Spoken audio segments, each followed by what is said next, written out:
Hello नमस्कार, बहुत बहुत स्वागत आप सभी का आज के इस वीडियो में। सर्दियां शुरू हो गई है और आजकल रम का माहौल चल रहा है। ऐसे में आप लोगों में से कई लोगों का कमेंट आया था कि क्या डिफरेंस होता है एक्चुअली रम में और विस्की में, ये एक्सप्लेन किया जाए। तो पेश है आप लोगों के लिए difference between rum and whisky. Rum और विस्की का डिफरेंस समझने के लिए रम और विस्की दोनों का मेकिंग प्रोसेस समझना पड़ेगा। सबसे पहले अगर विस्की की बात की जाए तो विस्की में क्या है, हालांकि हर अलग अलग कंट्री में अलग अलग नियम कायदा कानून बना रखा गया है कि विस्की में क्या इंग्रेडिएंट्स हो सकता है क्या नहीं हो सकता है। जैसे कि अगर स्कॉच विस्की की बात करें तो स्कॉटलैंड में क्या है, नियम है कि विस्की जब भी बनेगा तो वो मॉल्टेड बार्ली से बनेगा। अब उसी में अगर सिर्फ मॉल्टेड बार्ली से और एक ही डिस्टिलरी में अगर बना है तो वो सिंगल मॉल्ट हो जाता है। डिफरेंट डिफरेंट डिस्टिलरी से ला करके उसको ब्लेंड करके अगर तो फिर वो ब्लेंडेड स्कॉच विस्की हो जाता है। बट अगर स्कॉटलैंड की विस्की है इसका मतलब मॉल्टेड बार्ली। तो ये स्कॉटलैंड की बात हो गई। इसी तरह से अमेरिकन विस्की है वो कॉर्न से बनता है। लेकिन एक अगर थंब रूल की बात की जाए तो विस्की जो होगा वो किसी न किसी ग्रेन से बनेगा। वो ग्रेन्स चाहे वीट हो, कॉर्न हो, राई हो, बार्ली हो, मेज, मतलब कुछ भी हो सकता है। इसी तरह से रम के लिए क्या नियम कानून है, तो ऐसा है कि रम जब भी बनेगा तो मोलासिस से बनेगा। अब आप पूछेंगे मोलासिस क्या है। मोलासिस एक्चुअली बाय प्रोडक्ट है शुगर केन से। जब शुगर बनाया जाता है तो शुगर बनने के बाद जो उसका बाय प्रोडक्ट बचता है डेफिनेटली वो भी काफ़ी मीठा होगा, उसमें भी कार्बोहाइड्रेट, स्टार्च, ये सारी चीज़ें रहती है।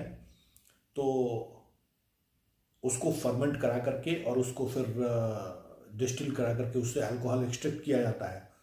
उस अल्कोहल से जो ड्रिंक बनेगा वो रम। तो ये बेसिक डिफरेंस ये हो गया, किसी ग्रेन्स को फर्मेंट करा करके फिर उसको डिस्टिल करा करके जो अल्कोहल बनता है वो विस्की होगा। और अगर मोलासिस को फर्मेंट करा करके उससे अल्कोहल बनाया गया है तो उससे फिर रम बनेगा। तो ये बेसिक डिफरेंस है। लेकिन अगर इंडिया की बात की जाए तो इंडिया में ऐसा कोई नियम कानून नहीं है कि विस्की किस चीज़ से बनेगा और रम किस चीज़ से बनेगा। तो इंडिया में क्या होता है, आराम से जैसे जितना भी एंट्री लेवल जो विस्की है इंडियन मार्केट में available, Indian whisky like McDowell's number 1, उसके बाद फिर इम्पीरियल ब्लू, 8 PM, यहाँ तक कि रॉयल स्टेग, रॉयल चैलेंज, ये सारे में मोलेसिस वाला अल्कोहल भी ऐड किया जाता है और उसके बाद भी इंडिया में उसको विस्की बोल के बेचा जाता है। हालांकि इंडिया के बाहर लाइक अमेरिका में या यूरोप में आप उसको विस्की बोल के नहीं बेच सकते हैं।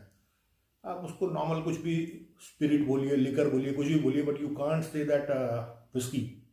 क्योंकि मोलासिस जब भी ऐड करेंगे, मोलासिस का जो अल्कोहल है उससे रम बनता है। अब रम में there are many kind of rum like white rum, dark rum, ये सब। तो वाइट रम जैसे बकाडी इज़ वेरी फेमस। तो उसमें क्या होता है, और उसको एज कराने के लिए वुड का बैरल यूज नहीं होता है, क्योंकि वुड के बैरल में जब भी आप एज कराएंगे तो वुड से वो कलर आ जाता है, जो कि विस्की में भी कलर होता है और रम में भी जो एक डार्क कलर आता है वो एक्चुअली वुड का कलर होता है। अच्छा, एजिंग का भी जैसे स्कॉटलैंड की अगर बात करें तो स्कॉटलैंड में एटलीस्ट 3 years एज कराना is mandatory for any whisky. उसी तरह से रम के लिए भी एटलीस्ट 1 year एज कराना बहुत ज़रूरी है। तो जैसे बकार्डी की बात कर रहा था मैं, तो बकार्डी को वुड के बैरल में एज नहीं कराया जाता है, जैसा मैंने बताया कि वो वुड का कलर ले लेगा, इसलिए उसको स्टील के कंटेनर में उसको एज कराया जाता है एटलीस्ट 1 year के लिए। एजिंग का पर्पस वही है, एजिंग करने से जो है वो थोड़ा स्मूथ हो जाता है, उसका हार्शनेस कम हो जाता है किसी भी अल्कोहल का, इसलिए एजिंग कराया जाता है। और डार्क रम, जैसे कि अगर इंडियन रम की बात करें तो वेरी फेमस, आप सबका, मेरा खुद का फेवरेट ओल्ड मॉन्क, तो उसको भी एज कराया जाता है रम, डार्क रम को वुड बैरल में, और वो वुड से कलर आता है। उसके अलावा आप देखेंगे कि अलावा आर्टिफिशियल कलर भी, जो परमिटेड कलर होता है 150A, उसको भी ऐड किया जाता है। अमेरिकन जो रम होता है उसको नॉर्मल वुड बैरल में काफ़ी समय तक एज कराया जाता है, तो उसमें वुड का जो कलर आता है वो बहुत डार्क होता है। नॉर्मली विस्की में जो कलर आता है वो लाइट गोल्ड या लाइट एम्बर या light yellowish kind of colour आता है विस्की में। रम में जो काफ़ी एज कराया रम होता है उसका कलर काफ़ी डार्क, ऑलमोस्ट चॉकलेटी काइंड ऑफ कलर हो जाता है। तो इसीलिए आप देखेंगे कि बाकी जो रम, हालांकि अगर हम ओल्ड मॉन्क की बात करें या इंडिया में और जो दूसरा रम लाइक कैप्टन मॉर्गन या जो भी अवेलेबल है, वो उतना ज़्यादा एज तो होता नहीं है, उसमें एज रम को ब्लेंड ज़रूर किया जाता है, इसलिए उसमें आर्टिफिशियल कलर उतना ही डाला जाता है ताकि वो काफ़ी थोड़ा डार्क उसका एक कलर नज़र आए। तो बेसिकली यही डिफरेंस है। नंबर वन मैंने बताया जो ग्रेन्स और मोलेसिस का डिफरेंस, उसके बाद फिर उसका डिस्टिलेशन प्रोसेस का डिफरेंस होता है।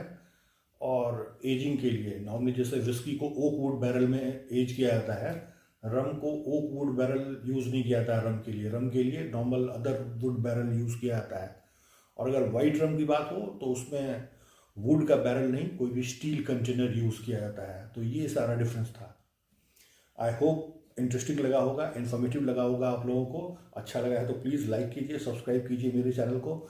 मिलते हैं ऐसे ही इन्फॉर्मेटिव अमेजिंग वीडियोज़ में। तब तक take very good care of yourself. Bye bye.